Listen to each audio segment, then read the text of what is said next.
ये मत सोचना कि सिर्फ और सिर्फ हम ही को रात में जो है जब सोते वक्त है या फिर जब अकेलेपन होते हैं तो मतलब हमको निगेटिव दिमाग में चलते रहता है। ये भूल से भी मत सोचो, ये हर किसी के साथ होता है। अब सिचुएशन ये है कि मेरा चॉइस क्या है कि हम सोते वक्त ना हम निगेटिव सोच सोच के सोए या फिर पॉजिटिव सोच सोच के सोए या फिर निगेटिव बातों को मोबाइल के द्वारा या फिर क्या बोलता है एलईडी के द्वारा देख के आराम से सो जाए ना, ताकि पॉजिटिव विचार रहेगा तो स्वप्न भी अच्छा रहेगा, उल्टा पुल्टा स्वप्न भी नहीं आएगा और लगभग में शरीर बैलेंस रहेगा। सवेरे जब भी उठेंगे तो फुर्ती के साथ उठेंगे, एक्टिव मोड में उठेंगे। तो चॉइस हम लोगों का है, चॉइस सबका अपना अपना है।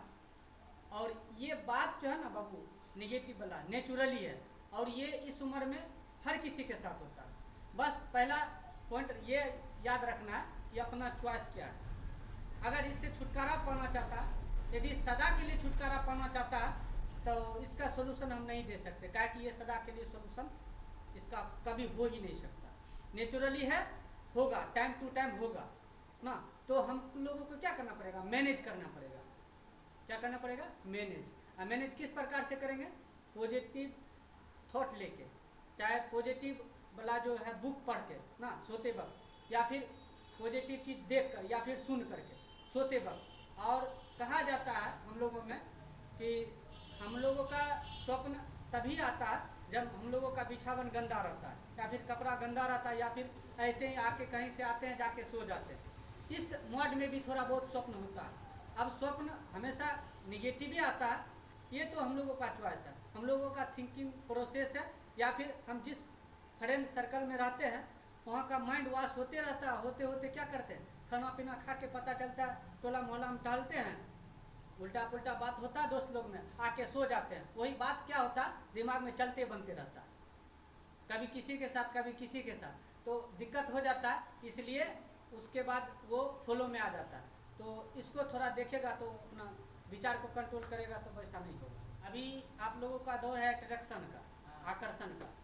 और जब आकर्षण धीरे धीरे समझ में आ जाता है ना तो धीरे धीरे उससे छुटकारा पाना हो जाता है। उसके बाद हम लोग चलते हैं न्यूट्रल मोड में। न्यूट्रल मोड का मतलब ये हो गया कि हाँ, जहाँ हमको हैप्पीनेस मिलता है, जहाँ हमको खुशी मिलता है, जिसके साथ समय स्पेंड करने से, तब धीरे धीरे आकर्षण खत्म होके तब उस प्रेम की सीढ़ी के द्वारा हम लोग छत पे चढ़ते हैं, मतलब तब उस मोड में आते हैं। और जहाँ तक वो बात और वो भाव ना धीरे धीरे कम हो जाता है और हमेशा क्या रहता है, उसके साथ रहेंगे तो हम खुश रहेंगे सर।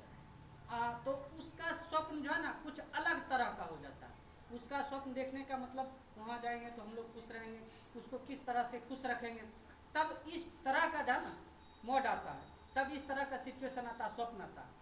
नहीं तो जब तक आकर्षण रहता है तब तक एकदम गाय भैंस बकरा बकरी भैंसा जगह करते रहता है उस तरह से नेगेटिव तब आते रहता है। और नहीं, जब आकर्षण का जमावड़ा जब कम होता है, धीरे धीरे न्यूट्रल होता है समझने के बावजूद, तो धीरे धीरे प्रेम की ओर हम लोग अग्रसर होते हैं। और उसमें जो है हमेशा पॉजिटिव थॉट आता है, हमेशा खुद को खुश रखने का प्लस में सामने वाले को खुश रखने का थॉट हमेशा चलते रहता है। वो बहुत बेहतर होता है। प्रेम का मतलब ये नहीं है कि मतलब हमको साथ रहना साथ रहना। अगर ऐसा बात रहता तो राधा कृष्ण का जो उदाहरण देखने को मिला है क्या।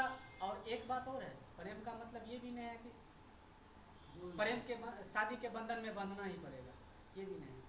अब बात रहा कलयुग का, लेकिन यहाँ दिक्कत क्या है, प्रेम का मतलब ये हो जाता है जब तक शारीरिक संबंध नहीं बनता मतलब प्रेम नहीं है, जब तक विवाह नहीं होगा तब तक प्रेम नहीं है। हाँ, एक लका हम लोग मानते हैं शारीरिक संबंध बनता है तो प्रेम है, ये तो गलत है मेरे हिसाब से। हाँ, इसको अगर वेरीफाई करना चाहता है या फिर सबके नज़र में या फिर खुद के भी नज़र में, तो इसका बेहतर और अति उत्तम उपाय है विवाह करना उसी के साथ। जिससे आप प्रेम करते हैं उसी से आप शादी कीजिए और आपका जीवन खुशमय हो जाएगा, ठीक है, ये बेहतर ऑप्शन है।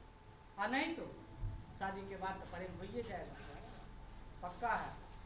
जिसको पहले नहीं होगा उसको बाद में होगा, लेकिन होगा क्यों पता है, एट्रैक्शन के लिए होगा, ऐसे नहीं होगा प्रेम। हाँ, शादी के बाद जब भी प्रेम होगा तो समझना उसमें अट्रैक्शन मिक्सचर है, तब हो रहा, क्या कि उसको पहले तो मिला नहीं था, ठीक है, ये दिक्कत है वहाँ पे।